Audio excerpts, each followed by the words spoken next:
Black History Month. I'm a big fan of Dr. John Henry Clark.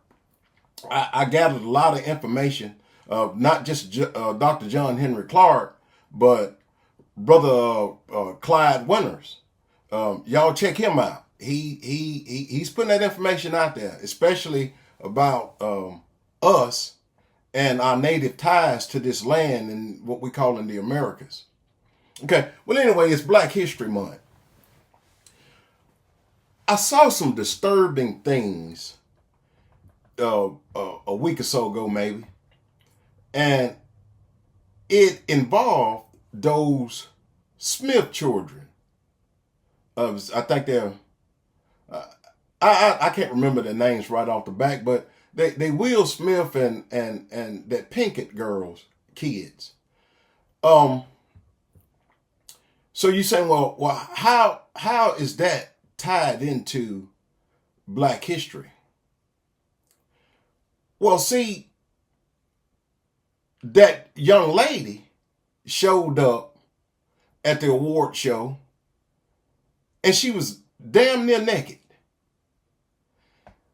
That young man showed up at the show and he had something like a castle or a box or whatever it was made out of on his head. See, everybody is trying to tell you that it is some type of mental mishap that's going on with them. But I'm telling you, when you think about slavery and you think about the events of slavery, you will know and you will understand that I'm thinking this stuff is by design. Here's why.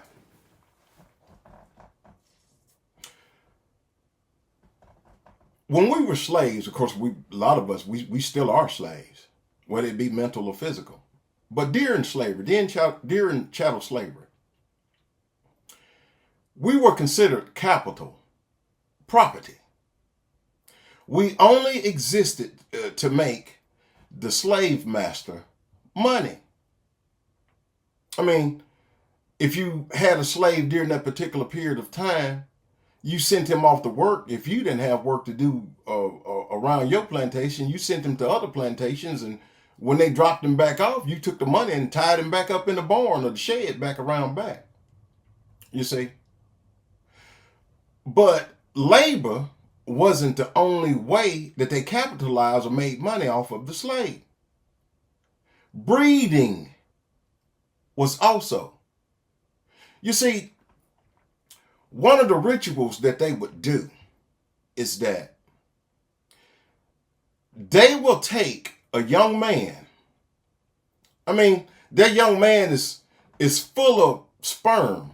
He can produce it readily, and not only his nature will rise, just by the wind blowing. If the only person around that young man could breed, because he breed and produced baby slaves, and baby slaves can be sold on market. But if that young man was sent to breed,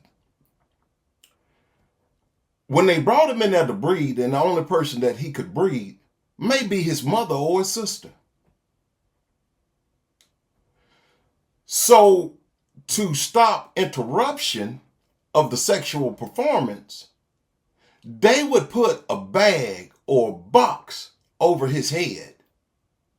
Now, I'm not saying that it is, but you've got to understand, you've got to look at it, and if you have the intellectual mind, you can see the similarities.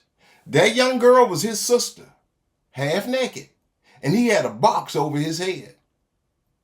So, y'all, as they said, when people don't know their history, they are doomed to repeat it.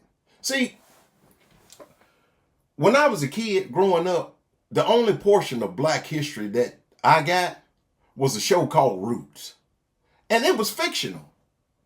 Kunta Kinte wasn't no real person.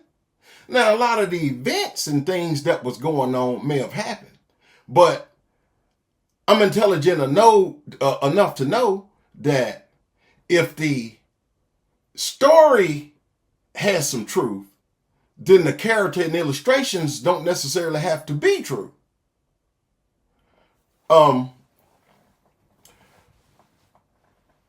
As former slaves in this country,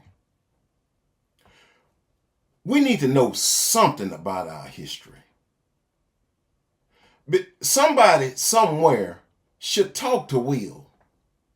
Somebody somewhere should talk to Jada and explain to him how things really are. Explain to him, not just Will and Jada, but black folks as a whole. There's a term out there that they used to describe us during slavery. And that term is called nigger. Nigger. We have gotten so far as a people to we just use that term all loosely. There used to be a time, we used the term, but the term could also mean love or it could mean hate. But we only said those things when we were around or amongst each other. We didn't get all out in public using that word. We didn't. Why? Because we knew and understood what that word meant. And the problem that we having today is that a lot of the children that are growing up with parents that don't know and understand what that word means. But somebody needs to teach them. Look, listen. One day, I was at a red light. I'm minding my own business. I'm in my truck. And another pickup truck pulled up beside me at the red light. And they were playing music. Every 3 seconds of that song was, nigga, nigga, nigga, nigga. This nigga, that nigga, that nigga. And I'm listening to the song, I can hear it in my truck. But when I look over there, it's a truckload of white boys playing it. Oh, y'all. I damn near lost it. When that light turned green, I chased them boys. But the more I chased them, the more I realized that ain't them saying it. That's some rapper rapping a song off of a CD or whatever they sell this stuff at as today. And this rapper is doing it. And 9 times out of 10, he probably black.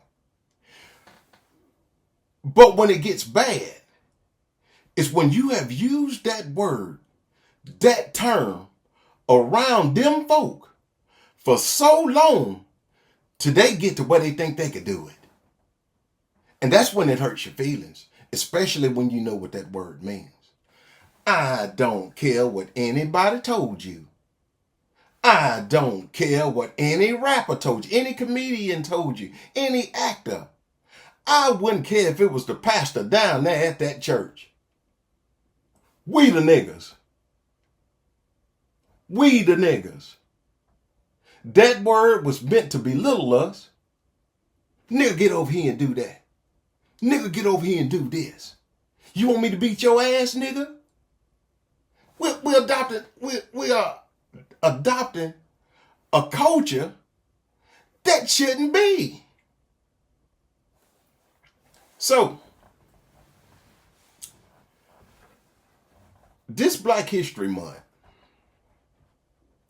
don't just get out there and go to Martin Luther King. Don't just get out there and let somebody give you a show about some guy that's growing a peanut. Now, all of that is important. I appreciate and I understand what Martin Luther King and his followers did in order to get us in the positions that we are in. However, we have gotten so far We need to shift the focus on things we can do in our communities that would uplift us and give our children a sense of pride. Now, that's some Black history for your ass.